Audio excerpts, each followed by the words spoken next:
Hello, my name is Corey and I would like to welcome you back to the Claytor house. Today is the final video of a makeover series we've been working on of an office / playroom space. If you've been watching the series, thank you so much. If not, and you want to see how we got to this point, I'll link the playlist up in the top there. But in today's video, we are bringing in furniture and lighting and accessories and decor. All of the fun stuff is finally happening. This series has been long enough, so let's jump right into it. The style of this project, as I have mentioned before, is a little bit coastal, a little bit modern, a little bit farmhouse. This client really loves all of those styles, so we tried to bridge all of them together through some of the building elements, but also our color palette, some of the materials, and some of the accessories and decor that we brought in. Now, the first furniture piece that I brought in was our desk. Now, I did build a desk into the built-in wall, but I also brought in a freestanding desk for the middle of this room. The homeowner works from home 1, sometimes 2 days a week, and they have a work laptop that they use. However, for their home computer usage, like paying bills and things like that, they have a monitor and a computer tower that is for personal use. So I built the built-in wall with the intention of using it for their personal computer, and I added a freestanding desk in the middle for that work laptop. That way, there's a pretty backdrop behind the client if they're in a work meeting, and also they don't have to try to fit a laptop and a monitor on the same desktop. I was really inspired by some spaces that Studio McGee has done, so I wanted to incorporate that into this client's room. The two desks were facing in opposite directions. That way we could have one desk chair sitting in between them. The chair that I chose to go between them was a dining chair that was upholstered in a pretty cream linen color. Linen reminds me of both the coastal and the farmhouse styles, and the wood tone of the legs matched our floating shelves on the built-in wall and some of the other elements that you'll see me bring into the room. After bringing the desk chair in, it was time to bring in our accent chairs. Now, I chose these beautiful modern swivel chairs from Home Depot, actually. They were very affordable, they were very comfortable, very beautiful. They're upholstered in this really nice boucle fabric. It kind of has a gray base, and then the little nubs of the boucle are cream color. So it really lends itself to tying together some of the other colors in our palette. The gray desk, the cream chair, the white walls. It did a great job while introducing a more modern shape. We have a lot of right angles and a lot of squares in this room, so the curved shape of these did an awesome job to break up some of those harder rectilinear shapes. Now, I sourced swivel chairs because I wanted these chairs to be able to function for both sides of the room. I haven't touched much on the playroom side of the room, but the fact that this couple shares this space with their grandkids when they visit was a big determining factor on selecting swivel chairs. Now they face into the office side so that one of the clients can sit at the computer monitor on the built-in desk with the screen facing into the room, so the other client can sit in one of the swivel chairs and see the monitor. Both people can look at the monitor and see it at the same time. And on the playroom side of the room, they can swivel to face a television. These clients have 4 granddaughters at varying ages. Some of them are still at the play with toys and color and play pretend and things like that phase, while the older ones are on the technology, iPad, getting ready to have cell phones, watching TV phase of being kids. So we had to bridge the gap between the two. We have a TV on the playroom side, and these chairs swivel so that the older kids can watch TV. The TV is high enough so that the kids that are playing in front of it aren't blocking the view. If they're sharing it, all 4 girls can occupy the space at the same time and it not be a big deal. Turning to the playroom section of the room, continuing to break up some of those square shapes that I mentioned, I selected a circular rug for the room. It is a 6-foot diameter cotton wool blend rug, It also incorporates some of our creams and our grays, so it pairs nicely with our chairs, bringing those colors into that side of the room. And it is soft enough for kids to play on if they're on the ground, playing with toys, things like that. I unrolled it, and then because rugs come rolled up, I rolled it in the opposite direction and moved it out of the way so that I could assemble our console. Now, initially, I planned to have another built-in element on this side of the room. I was gonna build a banquette bench with plenty of storage underneath. It was gonna have an upholstered cushion for people to sit on. The TV was gonna be mounted high enough above it so nobody would hit their head if they were sitting at it. But with the kids being at varying ages and growing so quickly, they decided that they didn't want any permanent fixtures on this side of the room because it needed to evolve with the kids, with the family. As many of our spaces evolve over time, it needed that functionality. So we focused on pieces that could be swapped out, they could be rearranged, things like that. So then we landed on this console. It came in a light wood tone, similar to the floating shelves, the chair legs on the desk chair, some of the other elements for the room. So the color was perfect to bring in that element on this side of the room. And it also had a caning detail on the doors, just like the desk did. So it worked out perfect, and we didn't even have to mount the TV. We could just sit it on top of the stand. Once that was put together, I could go ahead and bring our round rug back into the space and have it ready for the white little play table set that the clients already had before we started the project. One more thing we switched out on this side of the room was the playroom light. There was just a recessed light on this side of the room, and the client wanted something a little bit more decorative. If we weren't doing the built-in banquette, she wanted some kind of built element that was pretty and just more decorative. This side of the room, we kind of left it a little bit bare-boned to evolve over time with the grandkids, with the family, but we did want to add a pretty light fixture. Now, the client's husband ended up installing this light fixture, so I don't have footage of that, but it is a nice, pretty matte black fixture with a drum shade. It ties into the rest of the design. It reminds me of a really expensive one from Rejuvenation, but I found it on Wayfair for under $100, so we saved some money with this light as well. On the topic of lighting, I sourced some sconces for in between each of the windows. We couldn't add any art on that wall, and although I sourced fabric for some Roman shades for the windows, it ended up being out of budget, and the client was totally happy with their existing blinds. So to save on the budget, we just omitted the Roman shades. I'll insert a picture of the fabric that we chose. However, we did still want to do something decorative on this wall, and that was our sconces. They were a pretty brass sconce. They had a nice finial detail and had a linen shade. They fit perfectly in between these three windows. And although I would have preferred to hardwire them, that was also out of the budget. So instead I sourced some rechargeable light bulbs. The base of them screws down into the socket, but the actual light comes out and is super easy to recharge.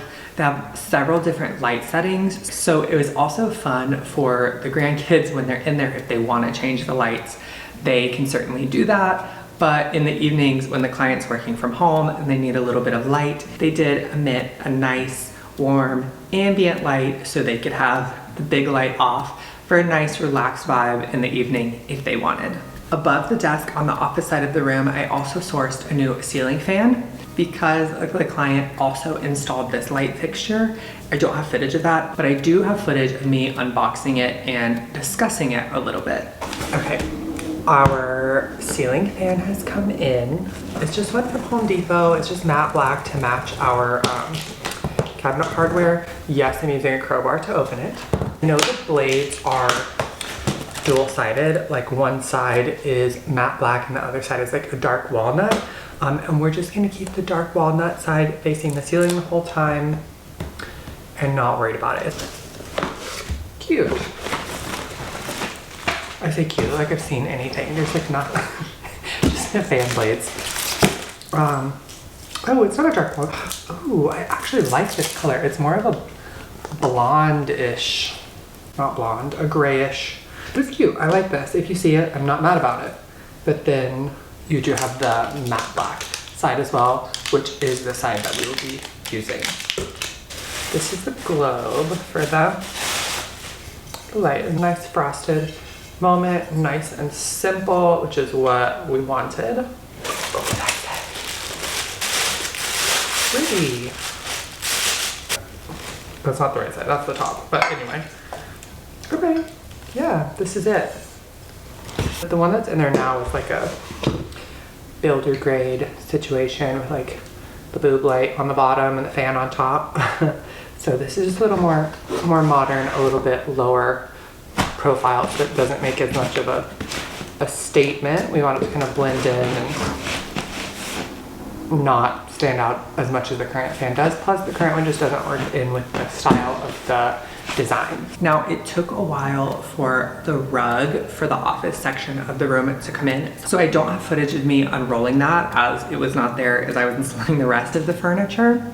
But it was just a nice, simple jute rug. Jute rugs are awesome. They can fit in a lot of different styles. Two of the styles I think they fit the best within are Farmhouse and Coastal. So it was a no-brainer to add a jute rug to this space. But once all of our furniture items and our lighting was in, it was finally time to decorate. Some of the first items that I chose were the artwork. My favorite place to get artwork is Etsy, and that's where all of the artwork in this room came from. The first piece that I sourced at the very beginning of the project when I was mood boarding was a nice like sketched oceanscape. I had it printed at the Stackhouse in, I believe, a 24 by 36 size, and I framed it in this 27 by 40 inch frame from Target. I chose to hang this opposite of that first big window on the office side of the room. Now, where I put the board and batten trim was right around eye level, so it was a really fun detail to be able to overlap this picture over the board and batten. So it's halfway on the wall on the blue up top and halfway over the white board and batten trim, the lower wall. It kind of seems weird to do this, but putting it above the board and batten would have been way too high. And I like the way it looks just over top of the trim. It's a little bit more casual, it gives a little bit more of a relaxed feeling. And plus that's where we had to mount it if we wanted it at the proper height. They ended up mirroring that window perfectly. Now, the other two pieces of decor that I chose were also from Etsy, but they were actually going in the shelving. I did a little layered look, one with a little bit of a watercolor-like look, and then the other was another kind of vintage-looking sketch. And that was it for the artwork in this space. I didn't add any on the playroom side because it's a playroom and there's a table with craft supplies and the console, and kids love to make artwork. I wanted to leave a wall blank for them to display the kids' artwork or family pictures however they wanted. So although I was tempted to add more artwork to that space, I did resist the urge and just left that wall blank for them to do with as they wish. And then for the rest of the decor in this room, it was mostly just on the bookshelves. In the third video in the makeover series, I talked about sourcing a lamp. I did do that. It's a glass lamp with some brass details on it. It was from Target and it fit perfectly next to the monitor. Now, normally when I would source lamps or any decor pieces, I would look at antique stores and thrift stores and shop several different stores for new items, doing a mix of old and new. Every piece that did go into this project was from either Home Goods or Target, and we had a couple of pieces from Walmart. Now, normally I would not source all new pieces and just from the same 3 stores. However, I only had one day to do the decor shopping and the styling for this. So I brought my good friend who is an interior stylist with me. She has asked not to be on camera, so I'm time-lapsing us decorating these shelves. However, in the end, I'll show you how I styled with the new stuff, plus how I styled it for photography and what it would look like with a mix of new and vintage pieces. I also added a vase with clippings from the yard to mirror the lamp on the desktop, and added a vase with different colored and different textured foliage up on the shelves as well. As for around the rest of the room, I styled with plants. I put a small plant on the desk. I put some plants over on the playroom side in the corners, introduced a black element again. I styled the little playroom table for pictures, but for the client, I really did just leave it empty for the kids to do what they wish with it. And then for the chairs, I sourced 2 pillow options. I sourced a more coastal modern option, and I sourced a more fun floral farmhouse option for the client to switch out as they wish through the seasons. And I just threw in a nice white knit throw, and that completed our styling. Now, when I showed up to style the room for the photography for my portfolio, I did get some footage before I disassembled everything so I could show you the difference between how it looks when somebody's actually living in it and how it looks when I styled it for the photography. I want to always provide as much transparency as possible. So you're gonna see how it looks when someone's living in a space, and you'll see how it looked with all new items from just a few stores on the budget that we had. And then you'll see how it looked when it was styled with pieces that I collected over time, some vintage items. That way you can see 2 different results. You can see something that is more realistic and more of the way that the client uses this space, and something that was curated in a different way for a different purpose.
With this being my very first DIY project, my very first design client, I was so happy of what I was able to achieve. This project happened almost a year ago. It's now July of 2024. This happened way back at the end of summer and into the fall back in 2023. This came together in 6 episodes, but it definitely took more than 6 weeks for it to happen. If you've been watching the series, thank you so much. And if not, I hope you'll go check it out. It'll be linked up there. It'll be linked in the end card if you want to watch the whole series. I hope you liked this video, and I hope you will consider subscribing for more DIY and interior design related content. Coming up, I'm going to be putting out a video about more of the design details in this video, but it's going to be centered around my design process. So I'm going to show you how I come up with a design using this one as an example and dive into